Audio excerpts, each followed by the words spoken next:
ის რაც ტოკვილმა დაწერა ამერიკაში, რაც ნახა რომ თვითმმართველობები მოქალაქეს ქმნიან თავის თავად ამ პროცესში, იმიტომ რომ არ არსებობს თავისუფლება პასუხისმგებლობის გარეშე.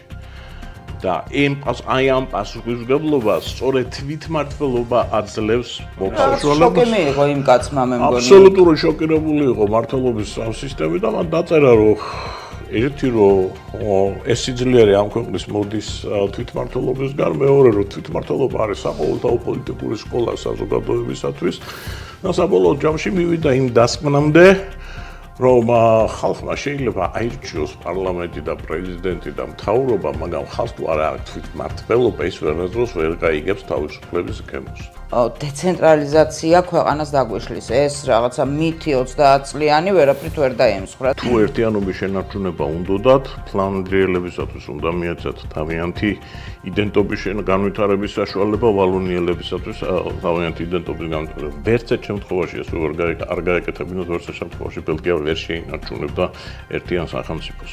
ტირანიის შემაჩერებელი, ტირანიული პროცესების მთავარი შემაჩერებელი არის თვითმმართველობის განვითარება. მე-20 საუკუნის მეორე ნახევარში ეს მნიშვნელოვნად ცხადდება, რომ დემოკრატიული ქვეყნის ფუნდამენტი და საფუძველი არის თვითმმართველობა, მრავალდონიანი მმართველობა, რომელმაც უნდა უზრუნველყოს მოქალაქეების ჩართულობა და მონაწილეობა ქვეყნის მართვის საქმეში.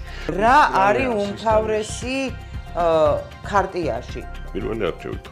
რა თქმა უნდა. რაც ნიშნავს იმას, რომ თვითმმართველი ორგანოები არ უნდა იყვნენ დანიშნული და უნდა იყვნენ ადგილობრივი მოსახლეობის მიერ არჩეულები. სუბსიდიარობის პრინციპი ეხება სახელმწიფოს მოწყობას, რაც ნიშნავს იმას, რომ ის საკითხები, რომლის გადაწყვეტა შეიძლება ადგილებზე, ის აღარ უნდა გადაწყვიტოს ცენტრალურმა ხელისუფლებამ, ან რეგიონალურმა ხელისუფლებამ თუ ეს არსებობს.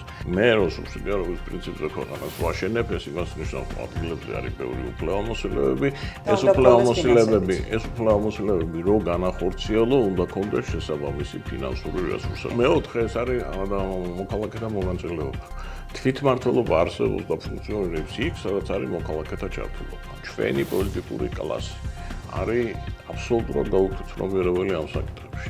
ყველას აქვს ერთი და იგივე სურვილი მოვიდეს სათავეში და შეინარჩუნოს ცენტრალიზებული მმართველობა და ვერ ხვდებიან იმას, რომ ნებისმიერ ხელისუფლებას ის სინამდვილეში აზარალებს. იმედია უდესმე ვისწავლით ყველა ერთად ამ ქვეყნის მართვას ისე, რომ დავიწყოთ სწორედ ყველაზე ქვედა დონიდან, თვითმმართველობიდან, მოქალაქიდან და ამოვიყვანოთ დემოკრატია მოქალაქიდან უკვე ცენტრალურ ხელისუფლებამდე.